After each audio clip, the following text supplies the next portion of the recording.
Hey everyone!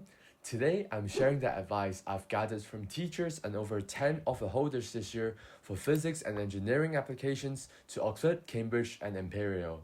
When I applied last year, I tried to find resources online about the entrance exams and building a stronger profile for university applications. Now, although there are a couple of good and informative videos, I personally felt that most resources focus on advertising paid courses or materials rather than giving solid and practical advice.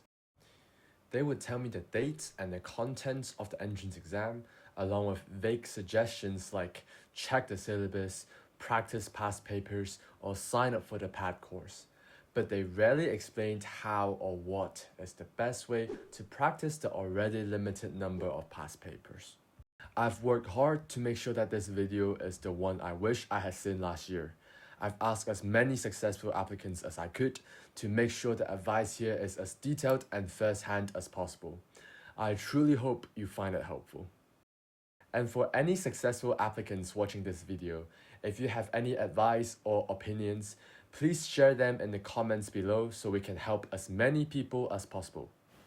So, let's begin. Without using any of the paid resources, I got 85% in the PAT, 8.9 out of 9 in Math 1 and 7.9 out of 9 in Maths 2 and Physics. Other offer holders I know also relied on free resources, so it's possible to do well without any paid courses. I'll firstly go through ESAT, as having done both, I personally found ESAT harder due to its time pressure. It definitely requires more specific practice. For the ESAT, you will have to do Math 1, Math 2 and Physics. Most people find the Maths section harder, so I really recommend spending extra time improving both speed and problem-solving skills for Maths. Mental Maths is crucial. It just speeds up calculations by so much. And every successful applicant I spoke to emphasized this. This is why my first tip is to practice with Solomon Maths papers alongside ENGAA and NSAA papers. In particular, Solomon's C1 papers are very similar in style to Math 1, so they are perfect for training mental maths.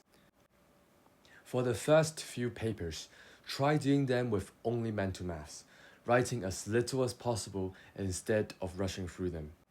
Hear me out, guys. It's better to train the skill deliberately first, then practice incorporating it later.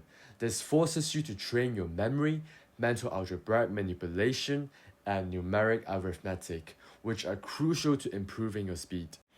Once you are comfortable with mental maths, push yourselves to do the papers quickly and accurately. Aim to finish each C1 paper in about 10 minutes and each C2 paper in under 15 minutes.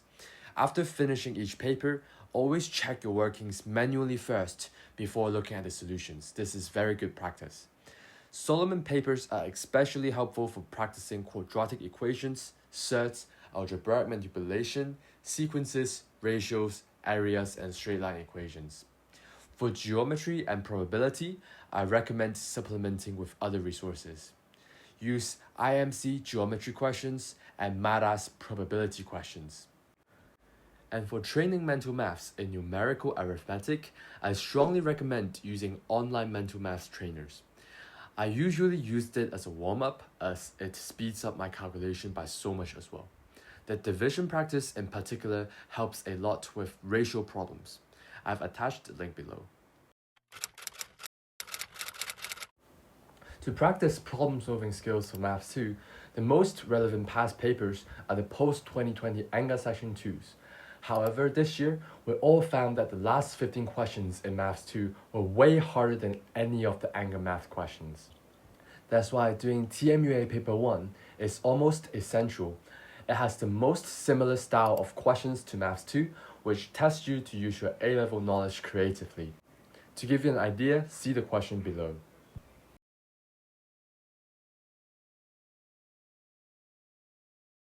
If you go down the normal route where you sub in y is equal to this, and found the x where the derivative is 0 and sub it back in for the result, you'll waste loads of time.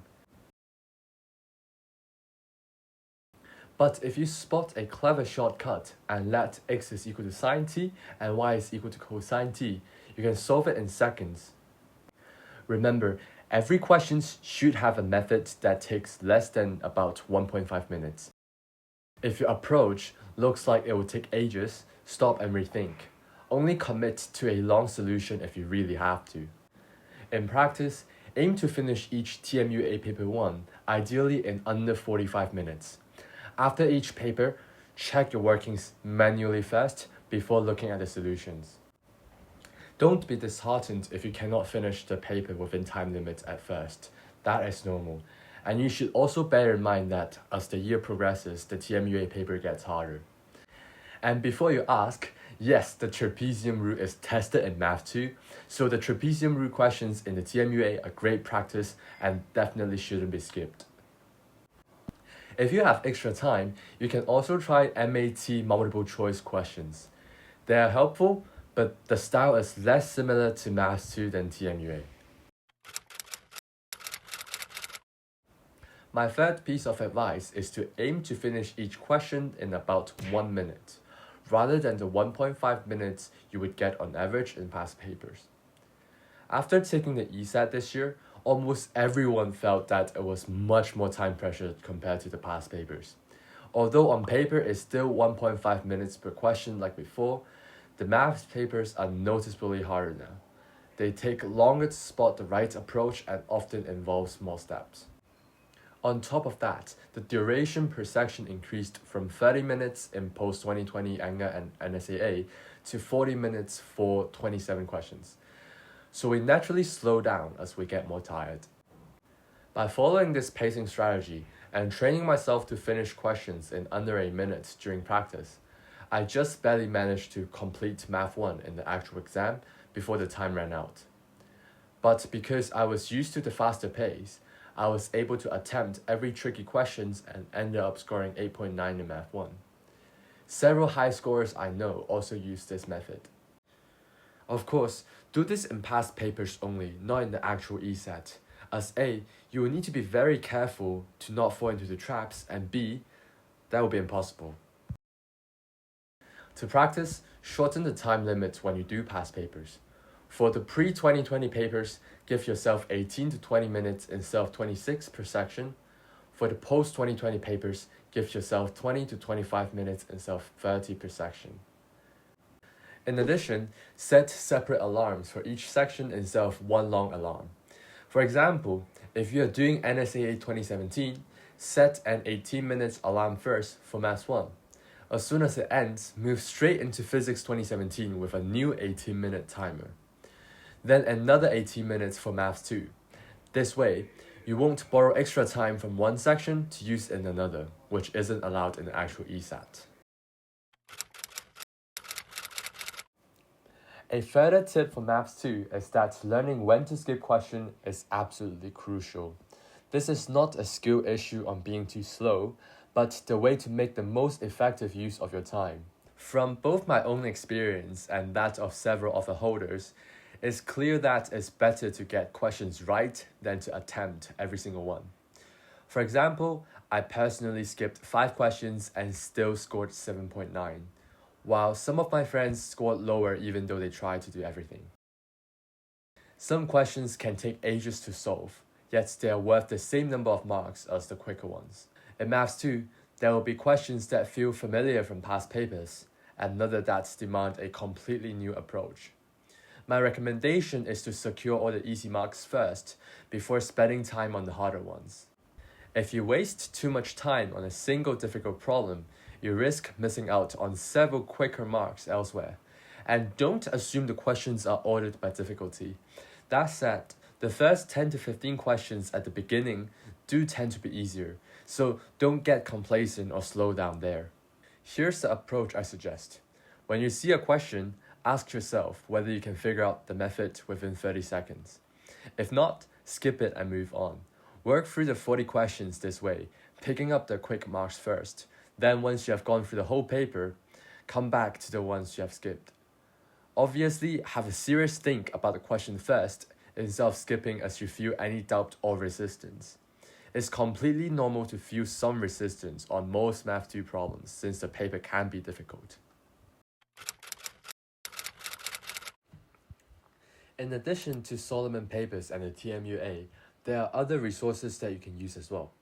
I found it helpful to use the BMAT papers or the online mental maths website mentioned above as a warm-up before starting a NSAA or ENGAA past paper practice. They're relatively short and they get you ready for the pace of the ESAT. When using the BMAT, practice with section 2 and choose the questions that are relevant to you. There are usually 13 questions for just maths and physics. As the questions are easier, give yourself 1 minute per question.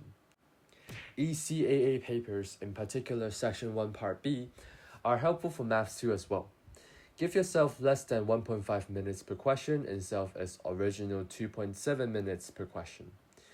So if you are running out of past papers, or if you don't have a 2-hour time slot for the entire NSAA or ENGAA past paper practice, then I recommend using the resources above.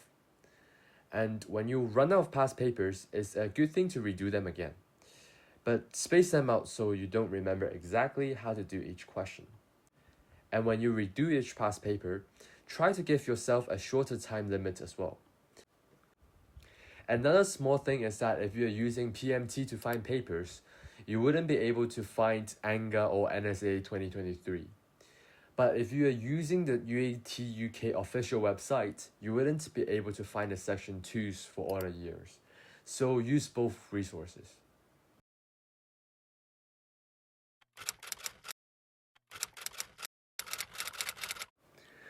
Oxford introduced a digital calculator for you to use in the PAT. So knowing the shortcuts to learn and times 10 to the power of n are absolutely crucial because they save loads of time. You can access the calculator by using the mock test function. I've attached the link to the mock test in the info section below. It needs to be refreshed every 2 hours, but trust me, it's worth it. There were so many people last year who worked so hard but didn't do as well, just because of not being familiar with the online calculator. It's actually really sad to have all your hard work going to waste because of petty details like this. So please use it for everything, not just A-level homeworks, but also past papers and anything really. Another thing is that if you're using the times 10 to the power of n button, and if you're using negative powers, please make sure to use shift minus for the power instead of just minus, or else the function wouldn't work.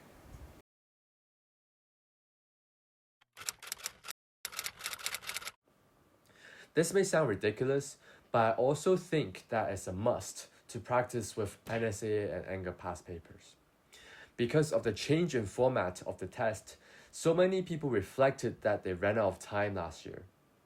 PAT used to be more like Olympiad questions, where you could take your time to figure out the more subtle model. We were given 2 hours to finish 20-something questions, but now the PAT included some ESAT style questions where quick and accurate application of knowledge is the key.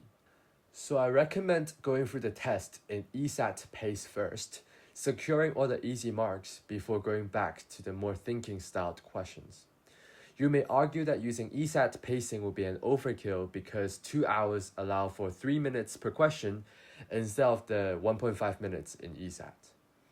However, the scoring of the PAT is not evenly distributed. Last year, some 4 to 5 markers took me nearly 10 minutes to figure out, and that's only one question. It's always better to leave sufficient time for the higher marked questions because they will likely be the differentiator. And if you are also taking ESAT in January, no, doing this will not make you run out of ESAT or ENGAA past papers. Because I did the exact same thing, and trust me, you will not remember 99% of the question by December. Also, if you are finding time pressure of the ESAT or ENGAA paper to be too tricky, watch the tip 1 for the ESAT.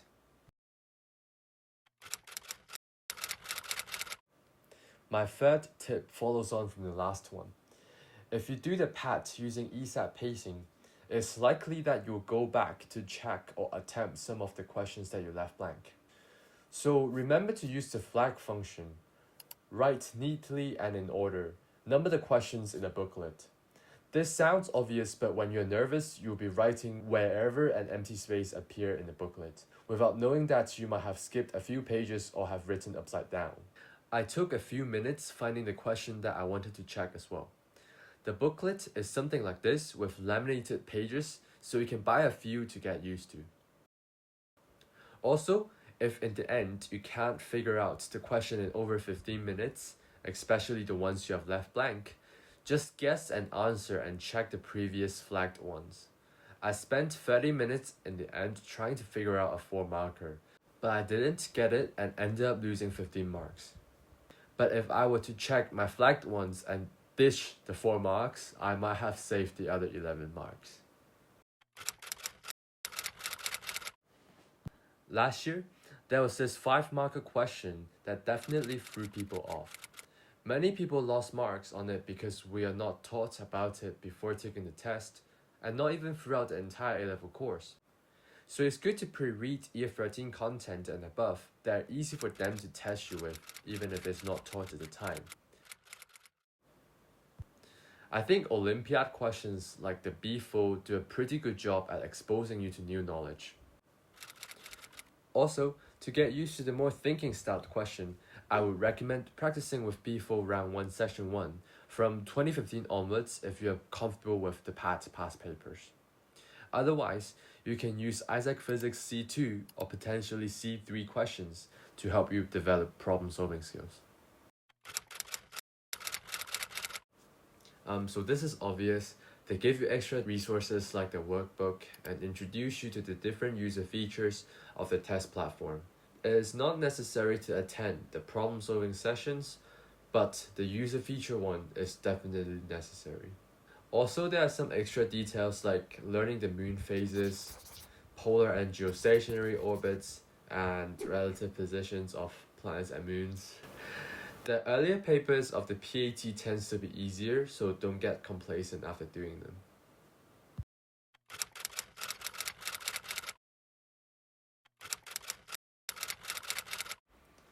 This is the first tip relevant to both. Get used to working in a 2-hour focus period.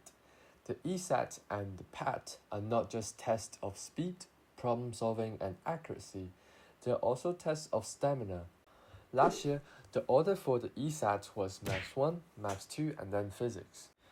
As the Physics section is the last and the one section with the most traps for careless mistakes, it is important to stay relatively sharp throughout the 2 hours focus period. So here's what I recommend.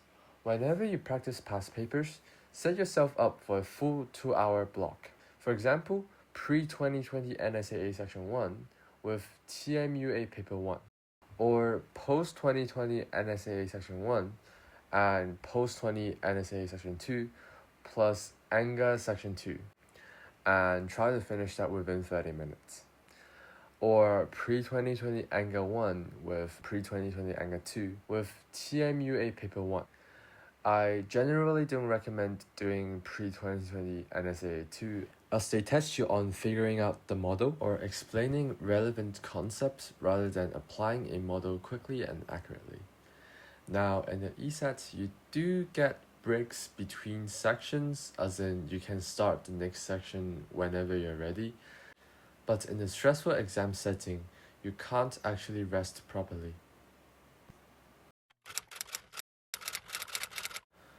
I would say this is perhaps one of the most important tips to know.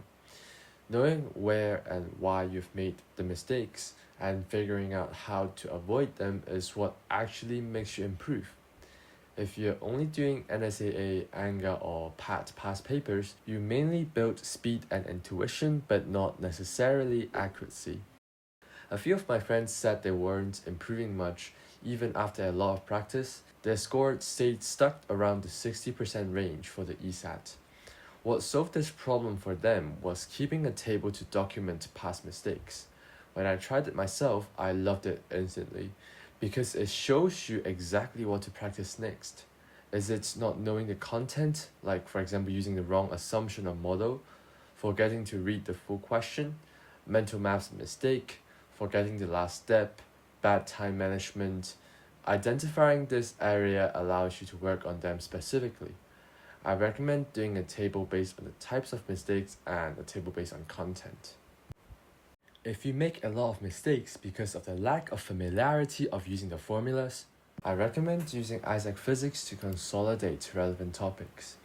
If you make a conceptual mistake by using the wrong model or assumption, go through each of them to make sure you understand thoroughly why you are wrong. A similar question might come up because of the repetitiveness of the ESAT. If you are not feeling confident after that, or if you have made a mistake because of not knowing any part of the content, use an A-level textbook to make sure you have understood the topic well. And this is crucial for the PAT. If you are making a lot of careless mistake by missing keywords in the question or messing up in calculation, please watch the following section. If it's time management, try using a better pacing method. If it's time management in the sense that you're running out of time but not knowing where you have lost time, we'll go through that later. In order to get rid of the careless mistakes, it's important to have an internal monologue and be familiar with mental maths and checking. In the PAT, as well as the physics section of the NSAA or ENGAA, a major source of my mistakes is actually not reading the full questions. Under the time pressure, it's so easy to just use the numbers and plug it into a formula. But this causes us to fall into the traps set in the question. So we came up with the solution to always have an internal monologue. This forces you to finish reading all the keywords in the question, and no, it does not waste your time in the long run because it allows you to always be conscious of your working instead of zoning out or autopiloting.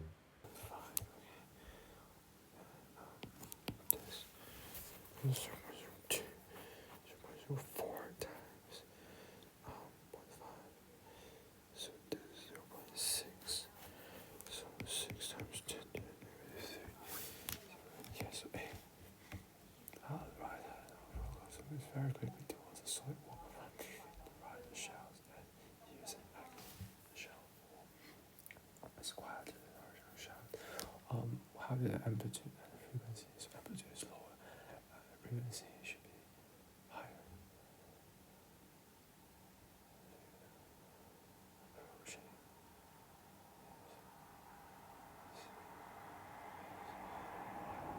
See. Obviously, you have to speak relatively quickly with your internal monologue. Linking from the previous point, to reduce careless mistakes and to improve speed in calculation, having an internal monologue actually helps a lot. Although autopiloting is good in saving your energy, it also makes you prone to extremely stupid mistakes like unconsciously writing a minus instead of a plus. Having an internal monologue forces you to focus more on your workings as you're speaking through them. So say the numbers, symbols, and operations in your head. But focusing on your workings will only have a limited effect if you're not familiar with mental maths and checking. When I was bad with mental maths, I could write and say in my head, whilst being fully focused. Therefore, I practice so much checking so that as I speak through my workings, I notice on the spot most of the time if I make a careless mistake. So that's why I suggested checking Solomon papers and TMUA by yourself first before checking with the answers after you finish them. Generally speaking, when you get the time, practice mental maths and checking. For example, in your A-level homeworks, etc. It makes spotting mistakes so much easier. We often think the conscious part of problem solving is the most important. And while it is crucial for making decisions and navigating through a question, the unconscious part actually plays a bigger role in building intuition and generating ideas. Have you ever skipped a hard question and then when you came back to it, suddenly had way more ideas compared to before? This isn't just luck, it's a scientifically proven effect, and I've definitely noticed it in my own experience. So when you get stuck on a question, don't waste time forcing it. Skip it and come back later. This is especially useful in a PAT where some questions aren't immediately obvious in how to approach. By giving yourself that second exposure, you will often find the question easier to solve, and you also stop it from eating up a huge chunk of your time. There were multiple times when I ran out of time but didn't know where I lost time. To fix this, I decided to screen record myself and record in person simultaneously to see what exactly I was doing. And I concluded that for me, there were two areas that took the most time in addition to figuring out the question: doubting and fidgeting. For doubting, I mean being uncertain in any step of the calculations or about the final answer. Although it sometimes allows you to spot your mistakes, if you do it for every single question, it will make you hesitate and eat up a huge chunk of your time.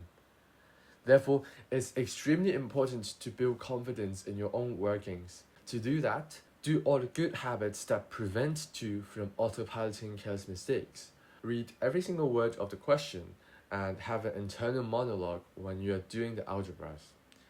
After you do that, have the mindset to just move on after getting an answer. Only when you are seriously feeling uncertain or when your answer doesn't match any of the options should you double check it. And when you do that, don't hesitate and just go through your entire workings one time. Reading every single word of the questions and checking every single line. I aim to practice enough checking so that with only one thorough check, I could spot my mistake, minimizing the time wasted. So for the third time, that's why it's so important to practice checking your own answers. Fidgeting happens so much when people get tired, and it makes us think so much slower as we are distracted. When I was fidgeting with my hair or jacket, for example, I would unconsciously zone out, causing my flow of thinking to be disrupted. So what I did was force myself to get into the habit of putting my non-writing hand to be still on the table. By doing so, I won't be able to fidget with anything. Also, for the second time, always have an internal monologue to prevent zoning out or autopiloting.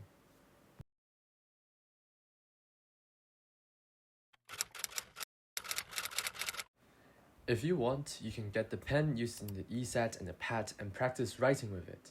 I've attached the exact model here. It's not erasable, so get in the habit of writing neatly without an eraser.